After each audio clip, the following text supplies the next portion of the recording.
Alright guys, welcome to another beer review, and we're going once again over to Mikkeller with something of a special beer, and this was an exclusive for the Mikkeller Beer Club for February or March. I can't remember how they work it out.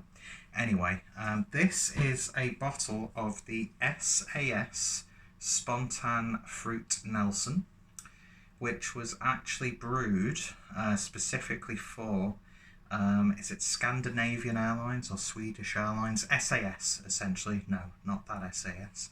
And yeah, this is a beer that you can actually, as far as I know, only buy when you're flying business class on that airline, because Mikkeller did a range of beers for the airline.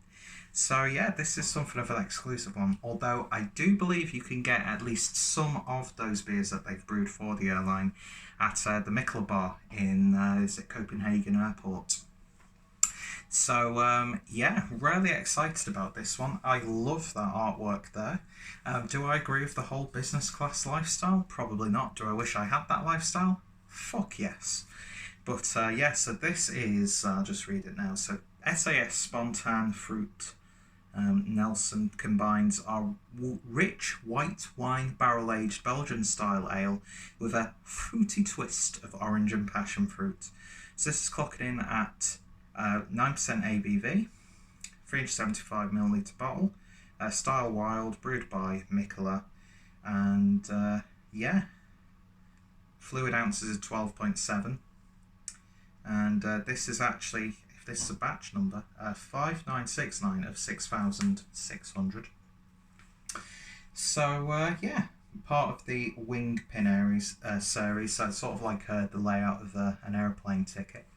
But yeah, cork encaged. Interesting. The part about the Belgian style ale brewed in or aged white wine barrel aged aspect doesn't really excite me too much, but the fact that there's an addition of orange and passion fruit in there sounds interesting to me. Also brewed with light rock candy, and then of course oranges, passion fruit, and aged in Chardonnay barrels and brewed at De Prof. So yeah, fantastic stuff, beautiful artwork, and yeah, really nice presentation. So you know the score when I do these Mikkeller Beer Club reviews. If you're interested at all by any of the potential beers you may get in either the Mikkeller Beer Club or Mikkeller Beer Mailbox, as I try and peel off the wrapping, then I'll put my referral link down below. So yeah, let's get this opened and see what we get. This is one of those beers where I'm thinking I probably should have waited for a bottle share to open this. But with it being in a 375ml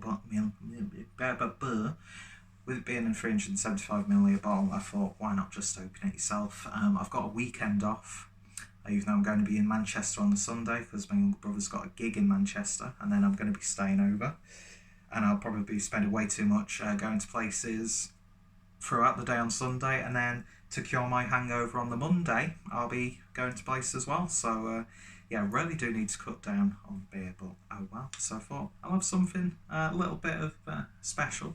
And then of course I've got myself a 4-pack of Elvis juice, because I've not had it for a while. Anyway, let's get this opened and see what we get. Nice hiss there, and look at that cascading smoke coming out of there. Can smoke cascade? Would you describe smoke as cascading? I don't know. I'm not an expert. So using the Mikkeller Beer Club glass for this one.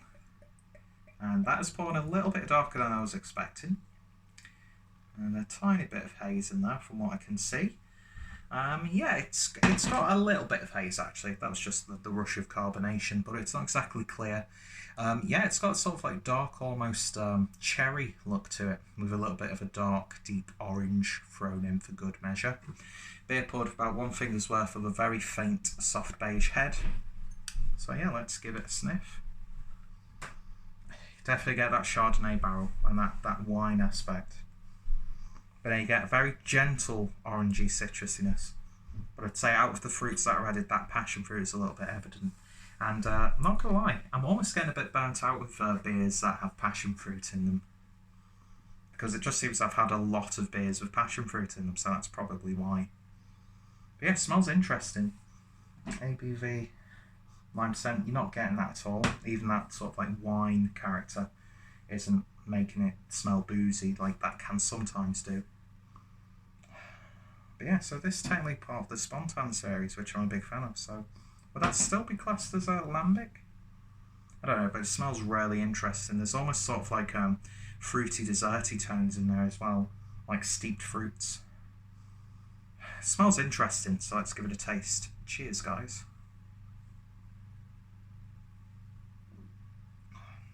Ooh. Now that's interesting. You of course get that Belgian ale character predominantly, so it's a strong base flavour. The Chardonnay aspect really comes through, so if you're not a fan of those flavours, you're probably not going to be a fan of this one. But they taper off slightly to allow this nice little gentle sweet orangey flavour come through, and then that tartness from the passion fruit just emerges on the end, mixes with that vinous character to leave with a slightly sickly sweet bitter finish, but not too much. 9%, not getting that at all. It's drinking so gently. The more I drink it, the more that residual sweetness is coming through, but it's not getting too much. It's not too rich, not too dense. But again, you'd still probably want to take time because all that residual flavour will probably make it a little bit too much. Plus, it's 9%.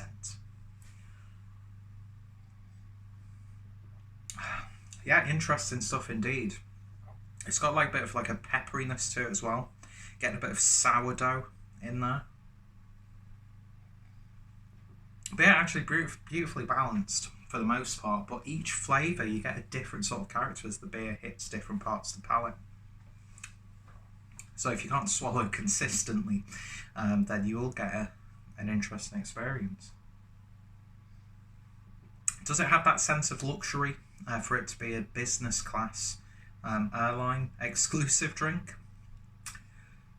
Now, if that's not a whale, I don't know what is. I don't think so. It's not too pompous. You know, it's not too bombastic. It's not too in your face. There is class in there because of the Chardonnay aspect. And I suppose if you sat on a plane, this is the sort of drink you would be having anyway. A cheeky glass while you get the free meal and that sort of stuff. A little bit of muskiness as well.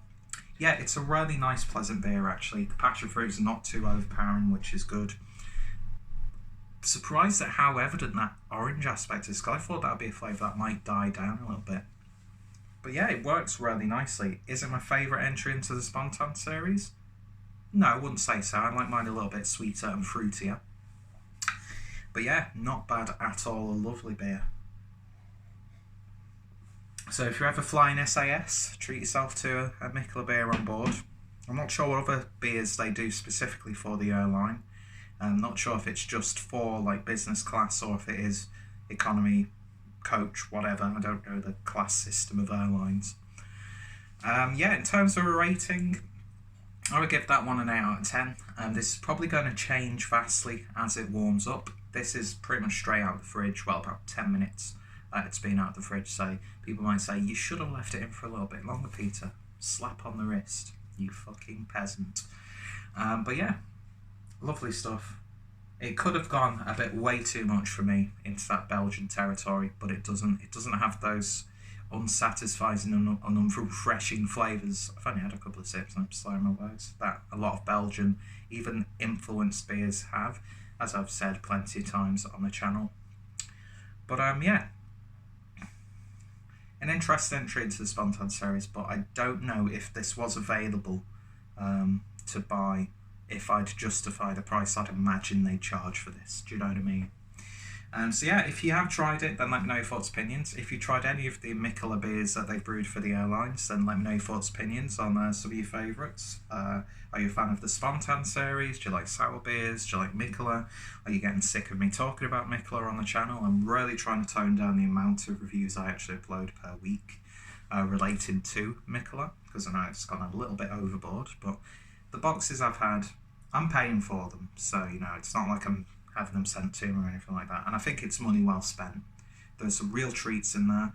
I've got, as you've seen on the channel, drink some really gorgeous beers from all over the world that I wouldn't have been able to have gotten hold of, or would have been really hard for me to do that without going down the trading route.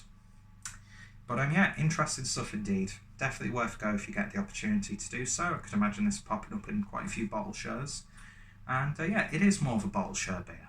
It's got a bit of occasion to it, but at the same time, it doesn't go too much into that direction. But yeah, lovely stuff. SAS, the SAS Spontanfruitnelson. Check it out if you haven't done so already. Lovely stuff, beautifully presented, and yeah, it tastes nice as well. So winner winner, chicken dinner. Actually, I don't even know what I'm going to be having for my dinner, to be honest.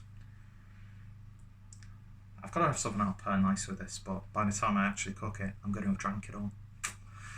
Them's the breaks. Luckily, got a 4-pack of Elvis to help me touch the ground again and base myself in reality of my shitty existence. Lovely stuff. Give it a go if you can. Check out Mikkeller. Check out the Airline if you want to. Can't believe I'm promoting an airline on the beer channel, but hey ho. And yeah, check out the Mikkeller playlist. Referral link is down below. Blah blah blah blah blah. Usual nice teas. Let's end the video, and I'll see you next time for another beer review. See you guys later. Cheers. That was an awkward wink.